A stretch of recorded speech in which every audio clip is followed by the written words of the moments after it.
Hey everybody, it's me, your buddy Dave, the host of the Dark Stuff channel here on YouTube. Thank you so much for checking out my latest video. As always, it's much appreciated. Folks, you've tuned into episode 10 of Rock of Aging, the show where my co-host Erica and I explore the depths of our hair metal past and try to discover what it is about this music and this era that has captivated us for decades. This is your go-to spot for 80s metal conversation and community. Erica, how are we doing this month? How are you? So good. I mean, Dave, we're going to talk about this today, but I feel like we've been able to see some really great shows over the course of the last 30 days or so. And I'm excited to talk about them and share what we picked up from the shows. Exactly. Because basically lately it's been coming in threes. Like there'll be like there'll be one show, two show, threes. Like, so we don't just have to just talk about one. We were getting them in pretty good succession. So yeah, the theme of this particular show is Rock of Aging, out on the road again. We didn't have to travel anywhere beyond Omaha, which was lucky. But we saw 3 different shows, okay, from a lot of different eras of this kind of music, all tied in. We saw Tom Keifer band, Tom Keifer, of course, formerly from Cinderella, along with L.A. Guns. We saw outlaw country artist Alex Williams, who you might be scratching your head going, well, why are you going to talk about a country artist on the show? Well, we'll tell you, because his newest album is all 80s metal covers, and we were blown away at that show. It was so good. And then the third show we're going to talk about is metal legend Alice Cooper, of course, who had history in the 70s, the 80s, the 90s, and now. And so the three of us, the two of us, we saw all 3 of those particular shows, and that's what we're going to be reviewing and discussing this month on Rock of Aging.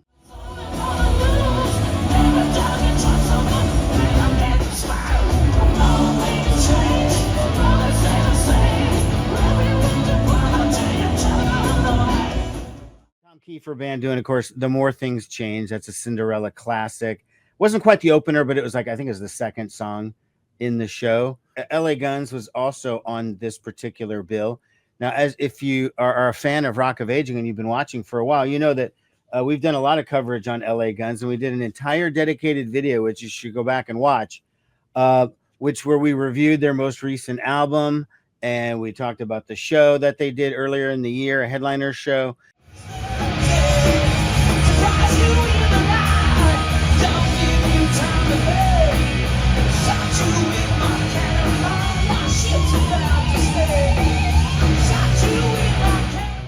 They're like, this was the 3rd time I've seen them in 2 years.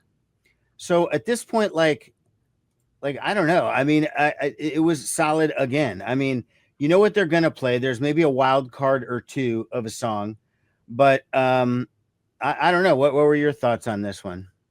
Well, I think L.A. Guns is really one of the most underrated live bands. They're really, really, really good when you see them in person. And Phil Lewis's voice, we said this on the last episode that we did. It was probably episode 6 around the June timeframe. But his voice just continues to get stronger and stronger. And every time I see him, it's like he gets better, which I don't understand, because that's the exact opposite trajectory for most of these 80s metal lead singers. But right. He is like incredibly gifted in terms of his vocals, and he just continues to belt them out. So once again, it was a great show.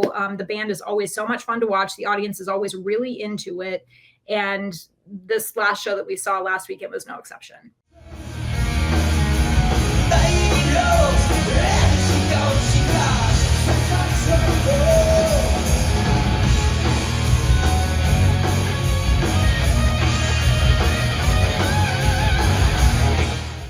The woman dancing there, it was the same woman who was at the other show. So I'm like, wait a second. I was like, either this woman lives in Omaha and she's just a guest star whenever the Omaha show happens, or she's traveling with the band. It turns out that she's there with their merch person. So, and sex action dancer when that song is played.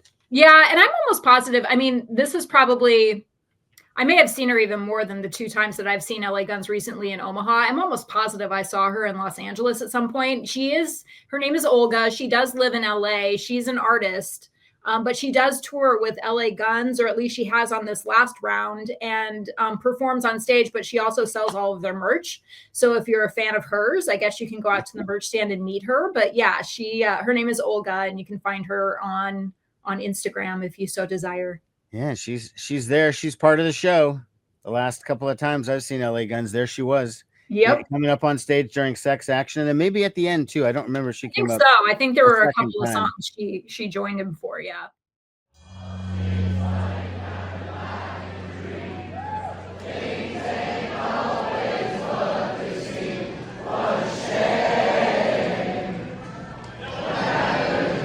Outstanding. Make some noise for yourself. Fantastic. Thank you, Omar.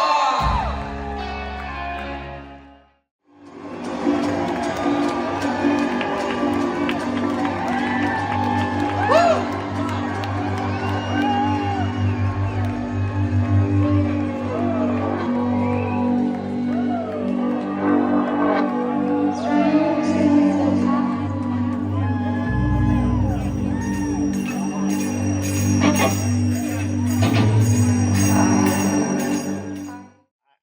I'd like to talk a little bit more about Tom Keifer, because this set to me, we saw the same show was 2 years ago in 2023. Mm-hmm. I did a separate video on that before Rock of Aging even existed.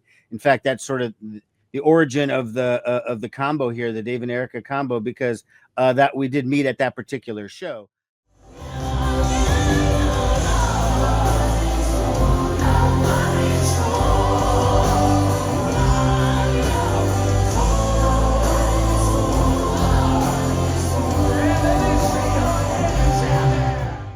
Sounding great. They're doing Nobody's Fool, the Cinderella classic.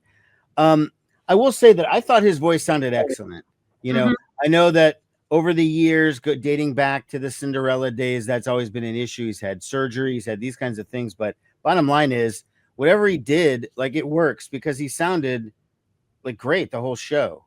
Mm-hmm. I thought he sounded even better than he did 2 years ago. So I would agree with that. He's one of those artists that's very particular about his voice. And I've heard that even when he goes out and he tours, a lot of times he doesn't do a lot of talking, like even with friends or with the people on the tour bus, because he truly is trying to conserve his vocal cords for the performance. And so he's very militant about that. But I did think that he sounded even better than he did 2 years ago. He's got such a unique voice. It's sort of like that growl quality that he infuses into all of the Cinderella classic songs, and of course the new stuff that he's written as well. And so that's like a hard thing to keep going the older you get. That kind of growly sound. So he's done amazing work with just keeping his vocal cords pristine, and he sounded great. I thought the show was. Do you know who's in his current band? Do you know some of these guys that are on the screen? I do. I don't have everybody. I don't have the drummer, and I'm missing another guy on there. Yeah, the drummer, I'm actually not completely sure about his name, which I feel really bad about, because I did spend some time with him backstage during the show, or after the show was over, and he's a great guy. So we'll have to look up his name, because I feel really bad about that. I will put it on the screen. Yes. Tony Higbee is his longtime guitarist. So that's Tony in the picture right there. Okay. And then Luis is a friend of mine. He is the bass player that you see over there. Now, Luis doesn't always tour with them, but he does fill in from time to time. And so on this tour, Luis is filling in for, I guess, his standard bass player. And then the two vocalists, Savannah, his wife, is the one on the left, and then Tanya Davis is the one on the right, and they have been touring with the band for a long time. Savannah, I think, comes out and does more with Tom during Don't Know What You Got. And so she kind of takes front and center in a couple of different instances during the show. And then he also has a keyboard player. And I also feel bad about that, because I'm not sure what his name is either. But this is a phenomenal. I pulled the shot out a little bit so you could see a little bit more. I still don't see the keyboard player. Is he over on stage right? He's he's on stage right over there. Yes. But he was great too. Like, just really, really great musicians. It kind of reminds me, which we'll get to that at the end, but we talk a lot about Alice Cooper and Alice Cooper's band, and how he always has really high level quality musicians. I feel like Tom Keifer is the same way. He always has really high quality musicians that he tours with, and they sounded phenomenal. Yeah, the guys were great. And the two women on the stage too. Just guys collectively.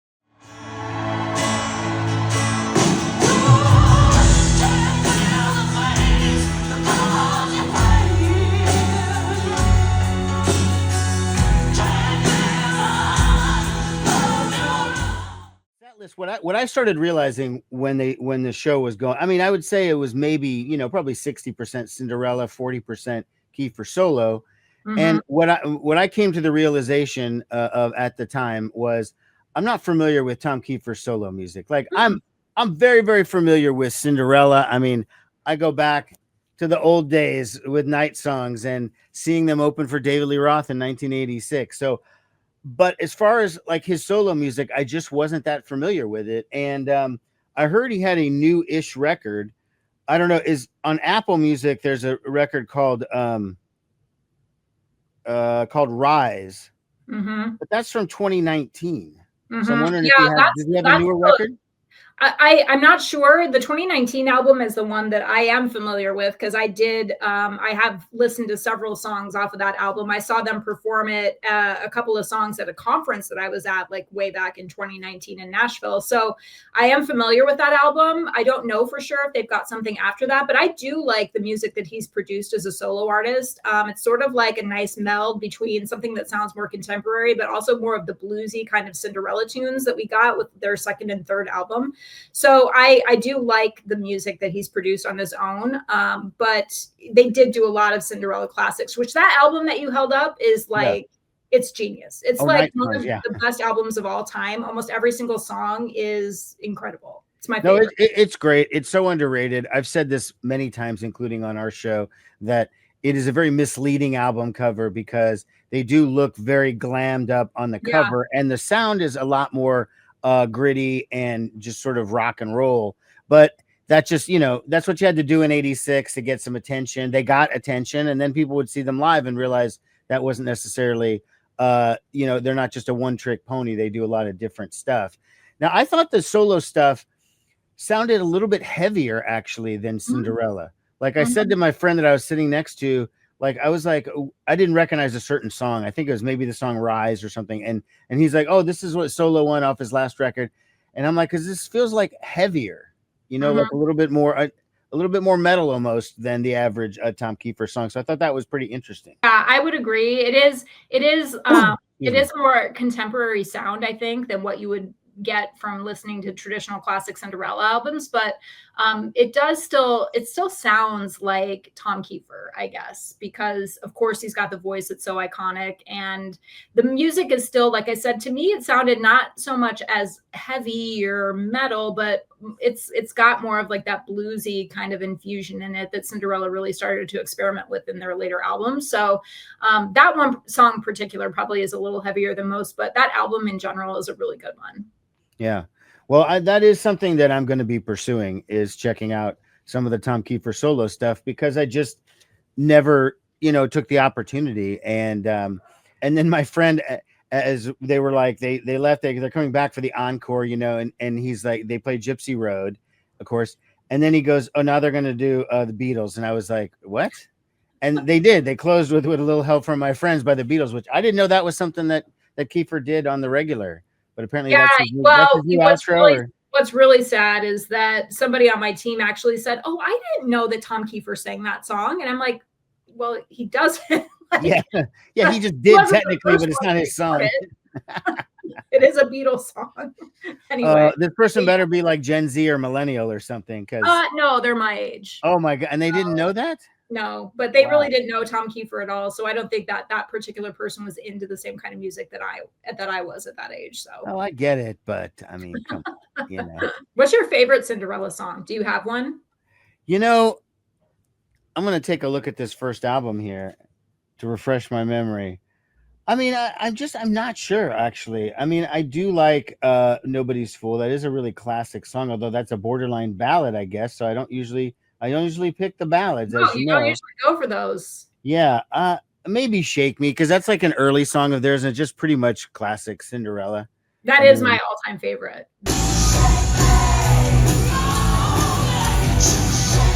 That although is maybe I also really like that hot dog song that they did for the hot dog stand in Pennsylvania. Have you ever seen that? Pat's Dogs, where they do the commercial. yeah, that's classic. It is pretty classic, and it's like every couple of years that makes the rounds of the Yeah. internet, and then you start seeing it again, and it's like it's funny every time. It's so great. Pat's Dogs! Now, one other commentary I'd have about the show was like, here's a shot of the crowd. Like there was a huge crowd. Oh yeah, yeah. It sold really well. I will say that, and I think Tony Higbee, I was just talking to the Tom Keifer band's agent on my drive home today, and Tony Higbee, the guitarist, did say something about potentially maybe we didn't need the chairs. The first time Tom Keifer came to Steelhouse, it was open floor. It was GA. Oh, right, this time we had seats, but I don't think anybody sat down the entire show. I think everyone stood. So maybe we didn't need the chairs after all. I was trying to do my Gen X friends a favor by putting chairs in, but maybe it was unnecessary. It's a nice option, you know. There were chairs at that show. There were chairs at the Warrant Bullet Boys show we went to. So it is a nice option when you hit this vintage. I mean, that's definitely true. But and also we neglected to mention Eddie Trunk was there too. Well, we have a lot more people in here than the last time I was on stage, so let me reintroduce myself. I'm Eddie Trunk from Sirius XM. Thank you. It is great to be here for the first time in Omaha. You guys are absolutely awesome. What a great rock crowd you are. Thank you all for coming out. There he is from Sirius XM, formerly of That Metal Show on VH1. And he was like the MC. Yes, he was the MC for the evening. So he came out before L.A. Guns and welcomed the audience and introduced L.A. Guns. He did go out during L.A. Guns set to the merch table and he signed a bunch of autographs and met a ton of fans. People were really, really pumped that he was there. It was his first trip to Omaha, first trip to Nebraska, period. So, and he loved it. He actually even mentioned the show this week on Hair Nation when he does his Trunk Nation on Monday afternoons. He talked about Steelhouse. So it was a great addition to the evening. And I think it kind of made it a little bit different for people that had seen the show 2 years ago when it was at the same venue. This was a little extra gift that we offered to the fans there, but people really enjoyed having him there. And I think people appreciated it for sure. Yeah.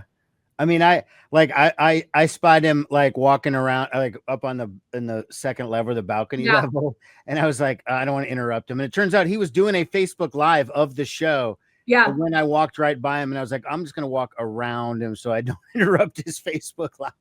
Yeah, he actually sat in the balcony for a good chunk of Tom Keifer's set and did film a lot. If you go on to Eddie Trunk's socials, you'll see a lot of footage from Steelhouse. But he loved the building. He loved Omaha. He loved the people. He said he met a ton of fans, and I think they were all really excited to have him here. And so that felt good. And it was a great night.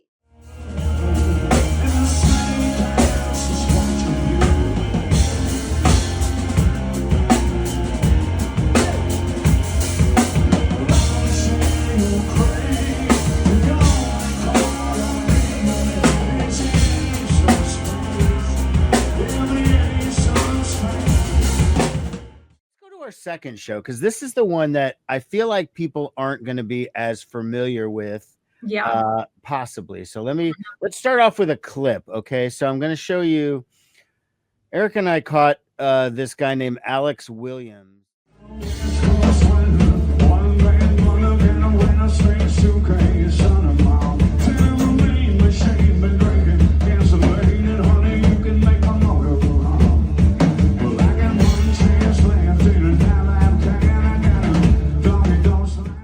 If you didn't recognize that, like, again, you stumbled on the wrong show or something. How did you not recognize that song? So Alex Williams is an outlaw country artist, I think from Tennessee, or at least he had spent a lot of time in Nashville. And the way that we stumbled upon him was that our mutual friend, Mark Manor, who runs Omaha Buzz, the blog website, and also is a manager over at Homer's, had started talking about this guy and said that he'd seen him a few times at Bucks, that he's an outlaw country artist, but he occasionally throws in 80s metal covers. Well, now we found out that he's got a whole new album of it. So his new album, Space Brain, which the title comes from that same Guns N' Roses song that he was just playing a minute ago that we showed you, is all 80s metal covers. And they're really, really good and great choices too, for the most part. I mean, Flying High Again, Night Train, Ace of Spades, Nobody's Fool, Round and Round. I did do an entire review of the record separately. I'll put a link or something somewhere, but we're here to talk about the particular show. Now, this was my first time ever out at Bucks. Same. I said Venice, Nebraska, which is maybe about 20 minutes west of Omaha, I guess is what I would say. And very, very small town. I think I counted 3, maybe 4 buildings in the entire town outside of Bucks. And honestly, if I hadn't been riding in the car with somebody who knew where they were going, I think I would have whizzed right by it and just kept driving for another 15, 20 minutes before I thought, maybe I'm at the wrong place. And I had never been there before, but I was super excited to go because I had heard good things about it, actually. And it is a unique setting. It kind of has like that quote unquote dive bar feel, which I think is intentional. It's very small. So you're basically like this far away from the performers when you're sitting where we were sitting anyway. And, it's got stuff all over the walls, and there's a bar, and of course they serve food, and actually the food was great. Yeah. And this has kind of developed like a little bit of a cult following, this place. And I think a lot of country musicians in particular like to do even sometimes underplays there because it is so, it's just raw and it's real, and it's in nowhere, Nebraska. And I thought it was super cool. I say nowhere, Nebraska, but like you said, it's really just kind of not very far outside of the Omaha city limits. So it's not really in the middle of nowhere, but you kind of feel like it is. It feels like it is a little bit. I mean, you definitely feel like you're out there. And it is a little more of a country bar, from what I understand from most of the artists that play there. And Alex Williams would qualify as country most of the time. The thing that's unique about it is that, they don't really sell advance tickets. It's like a venue that'll have a chalkboard up on the wall that says this is when the artists are playing. So if you don't know that, then, you're probably not going to figure it out. Fortunately, we had somebody that knew in this particular case, so we knew when he was going to be there. And honestly, the idea of an outlaw country artist covering 80s metal songs was intriguing. But I also thought it could go one of 2 ways. I mean, it could be really, really cool, or it could be really, really cheesy or something. And it was like, fortunately, it went the really, really cool route. Yeah. I mean, we got there really early because, we did get a really close table. You had to, because you couldn't buy advance tickets. And then we also were going to eat dinner there too. Yeah. And we had a big table, with friends, significant others, etc. Everybody was at the table. It was a good time.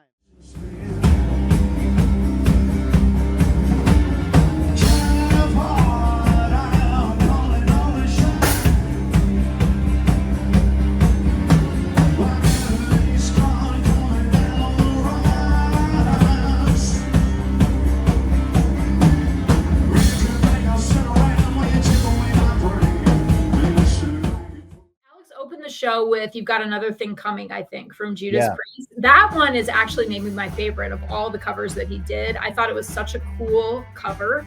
It just sounds like it was almost made to be covered by an outlaw country artist, oddly. Well, it was Poison. He did Mötley Crüe. He did Skid Row. I mean, he did like some classic songs, and not always like the most expected. Like for Poison, he did Look What the Cat Dragged In.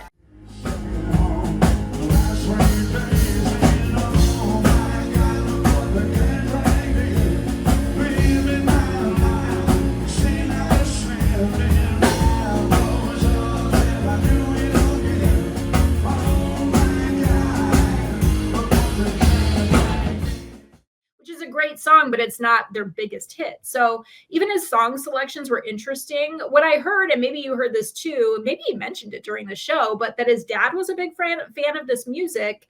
So he kind of grew up listening to it. And so this was something he wanted to do just sort of as a passion project. That made me feel a little bit old, but at the same time, it's like, wait, could I be Alex Williams' mother?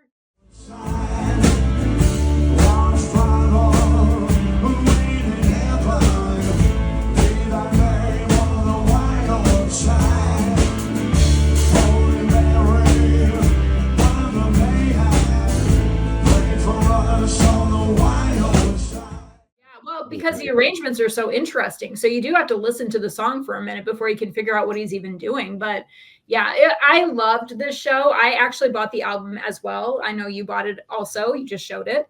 What happened was I didn't know what the situation was going to be after the show. So he kind of like stopped to tune his guitar or whatever, and I just bolted up out of the seats and ran over to the thing and bought the record. I was like, well, that was kind of weird, but I just jumped up and did it. And then she's like, well, this is cash only. And I'm like, yeah, I carry cash. What are you talking about? By the way, Alex Williams had a lot of fans in the audience. Like I noticed a lot of people that were there at that show that were already wearing like Alex Williams t-shirts and that knew like some of his country songs. So he has his own following on the country side of music, but he definitely, I think, gained a different audience with this classic 80s metal stuff that he was doing. I mean, I know if he would have just been a country artist, I would have never gone to that show ever, but he is great. I think he's a really good performer. He performs a lot at little clubs like all over the country. You should get on his website and see if he's coming to one of the spots near you. I know he plays in Nashville quite a bit.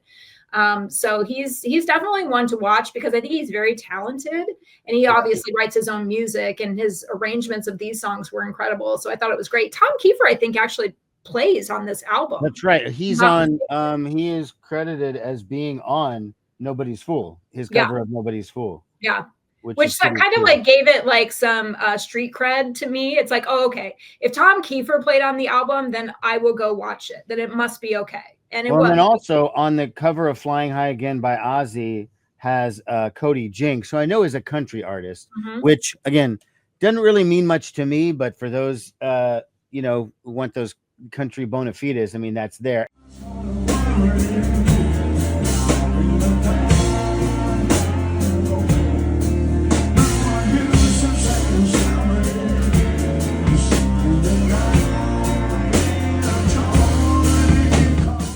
And he did play some of his original country songs in the set. It wasn't entirely just the 80s metal, but it did blend in really well. It wasn't as though I was like, oh crap, snooze, like let's play another Ozzy song. I mean, it wasn't like that. It fit very, very well. And bottom line is, if he came back to Bucks or some other place in Omaha, like I would 100% go, I think. Oh, I for sure would. And just another plug for Bucks. It is a super cool place to see a show. You just really feel like you're part of the music in that scene. And they have great food. Like I would go back there just to eat food. It's kind of like comfort food, and they have a great menu, and whoever they've got that's their chef there is really good.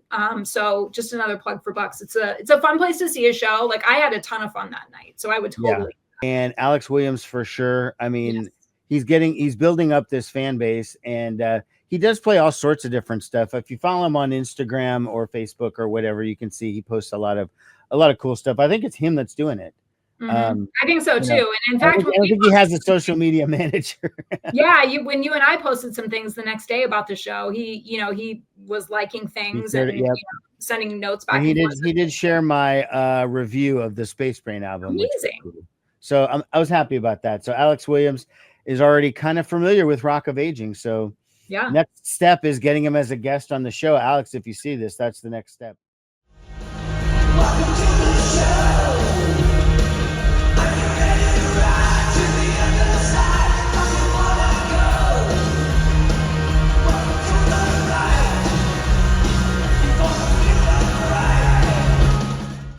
Third show that we saw in this trio of awesome metal shows was Alice Cooper. Alice Cooper at the Orpheum Theater, a really nice, probably centuries old theater in downtown Omaha, a really nice space. I've seen lots of cool shows there over the years. It turns 100 next year. Okay, so here's a shot of the Orpheum before the show started.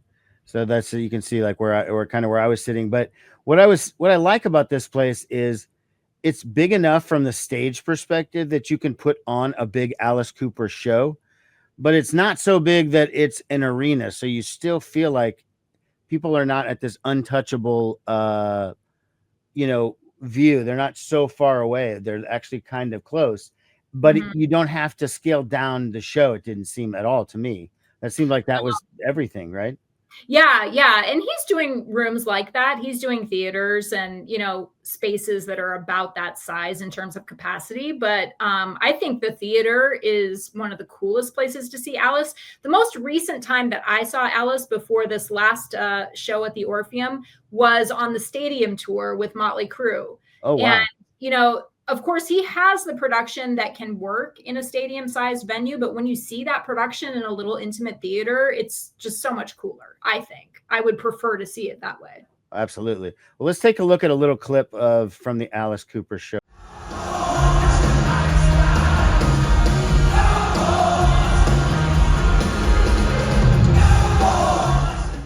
Okay, it's one of Alice's most classic tunes, of course, with No More Mr. Nice Guy. I will say the set was a great mix of like all of his different eras. Yes. So he did have No More Mr. Nice Guy, I'm 18, Under My Wheels, like 70s stuff. He was doing some 80s stuff. He had Poison and Bed of Nails, which I want to talk about that for a second because I thought that was so weird. And when they played it, I actually texted you and I was like, Bed of Nails, like what? Some newer stuff, newer than that, like Feed My Frankenstein, and maybe even something newer than that. Although I'm not entirely sure, but it was a great broad base of songs.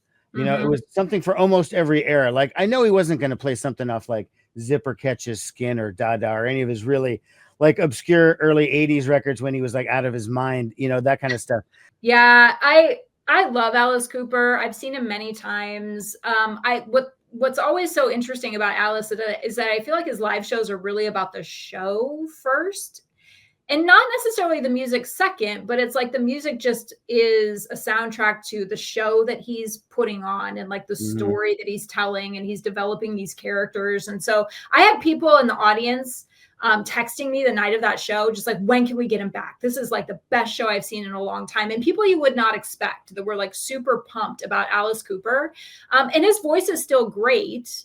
He Absolutely sounds was. like, you know, he always has. The thing I'll say about it is I feel like the older he gets, he just gets creepier. And so it all works together. Like he's older, like more, worn skin and features. Like, I feel like that works with the goth makeup still. Like, it's almost like he's getting kind of scarier the older he gets when he puts on all that makeup. So it works. He's doing it hard. right. He's 77 years old. Yeah.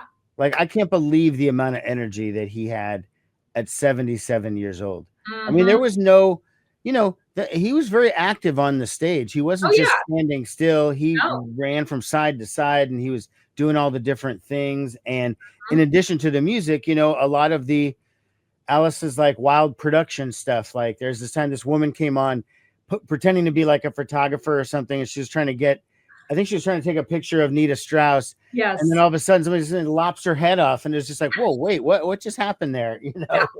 And another guy got stabbed through the heart who was trying, and obviously these are props and that's what's going to happen when they come on, but it's still just like kind of shocking, Well, I mean, that's his whole thing is shock rock. And of course he did bring the guillotine out. It always comes the guillotine out. He had the straight jacket at one point. The straight jacket is always part of the show. And he had the snake. The boa is always part of the show as well. My most interesting story about Alice Cooper is something I read a long time ago, because Alice used to be very afraid of snakes. Like, he was petrified of snakes. And so as he started to, in the early years, develop this Alice Cooper character, he realized that Alice was supposed to be like a representation of fear. And he's like, if I'm afraid of snakes, then I'm going to incorporate it into the show and get myself over that fear, because that's what, Alice would do. And so he did. And now, he's got snakes all the time. I think he's got a really great relationship with his snakes. Like, he's very he's comfortable with his snakes.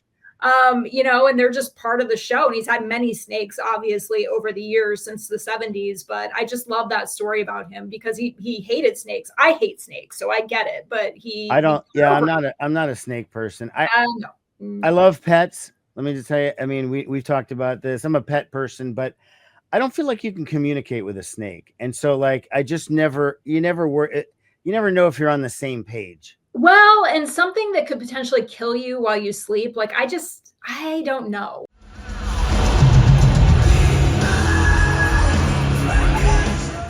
The band was really tight. I don't have everyone's name in the band, but I know that his bass player has been around with him for a very long time. He has 3 guitar players, which I don't know. I was thinking, does he really need 3 guitar players to present this music? And I was like, well, so what? I mean, who cares? I mean, it sounds good. And then one of the guitar players, of course, is Nita Strauss, and she's famous in her own right. Yeah. Because as I said in a different video where I was talking about it, I was like, because she's a shredder and a looker at the same time, and that just usually doesn't really happen all that often. Yeah, well, female guitar players in general are few and far between, especially playing this kind of music. So she is a unicorn from that perspective. But what's interesting is Alice at the show, like Alice has his pre-show meet and greet with fans, but there is also a post-show meet and greet with the band, not Alice, like just the band. So they definitely have their own personas, their own identities. People are wanting to meet the band. And Alice, like I said before, always has really, really high quality musicians that play for him. From what I hear, he's just like one of the most awesome people on the planet. He's very kind, and he's just one of the coolest guys in the business, I think.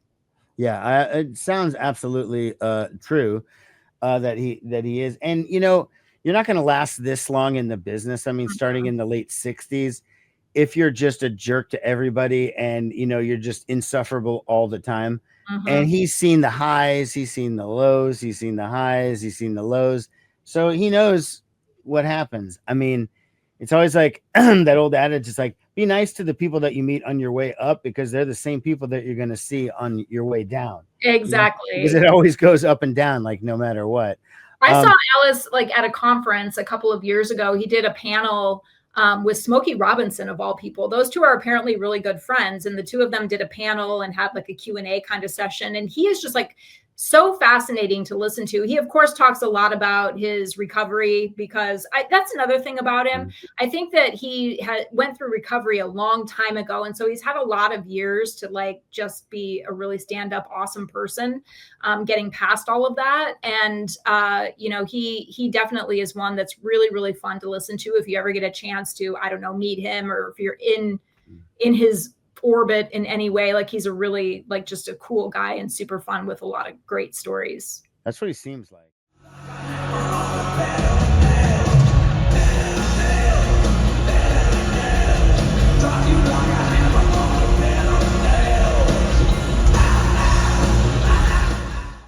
I touched on this a little bit earlier. The song "Bed of Nails" was a total surprise for me. Like, so we did a Rock of Aging video a couple of videos ago where it was like our lesson or whatever, where we're I forget what we called it, but it was a homework assignment. Homework assignment, that's what it was. It was our homework assignment, and I assigned Erica David Lee Roth, and she assigned me Alice Cooper Trash, which, believe it or not, I hadn't really heard. And I will put a link to it, of course, so you should watch that video because it's good. But the long and short of it is, I ended up liking Trash, except for 2 songs. And one of the 2 songs I didn't like was Bed of Nails. So when he started playing that, I was like shocked. I was like, was it what? And then my buddy that I was with at the show was like, oh, this was a hit. I remember this being on the radio. I was like, you do? I had no recall of Bed of Nails being a hit, but it must have been, because he's playing it at his show. Yeah, it was a hit. I was so happy that you had done that for your homework assignment and then ultimately got to see the show live. Of course, my favorite song of his of all time is Poison, because I really, again, like a lot of these like legacy artists, I really got involved in their music during that heyday of, the 80s, the late 80s, early 90s. And so when Trash came out, that's when I really started to develop my love for Alice Cooper, and Poison is my all-time favorite Alice Cooper song. So thankfully he did sing that.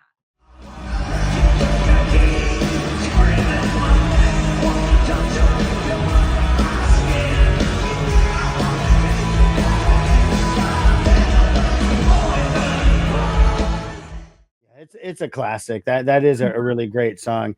And that's obviously, I think I even said in that video that Alice Cooper, I'm sure, plays that every single night. And of course he did. I just am still going to be on record as saying I was surprised by Bed of Nails. That was just not one that I was expecting to be on the show. That's for sure. Now, one other thing that I don't know if he does this every night, I'm not really sure, but one of the encores when they came out after the show was they did Paranoid by Black Sabbath.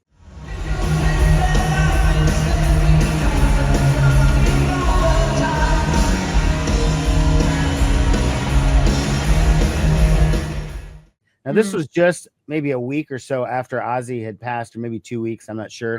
So I don't know if he's still doing it, but it was pretty cool hearing the band, the Alice Cooper band playing Black Sabbath.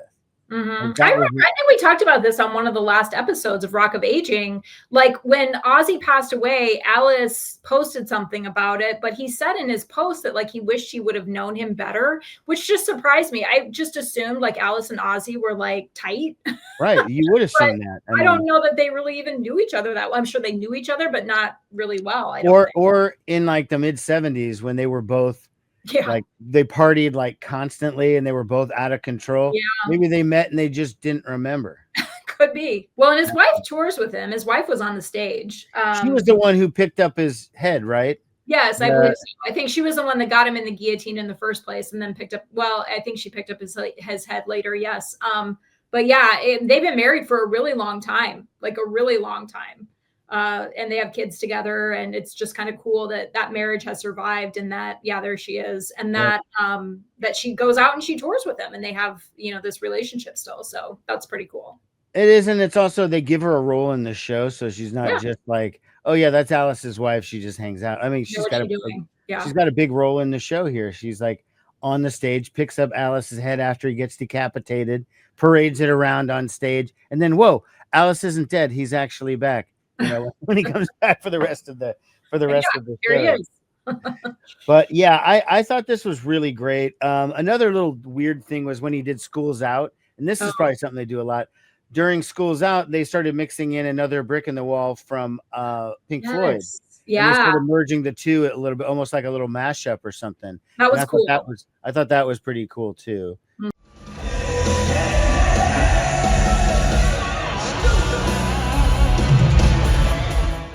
I've been a lifelong fan of this kind of music. We both are. And, we talked about this on previous episodes.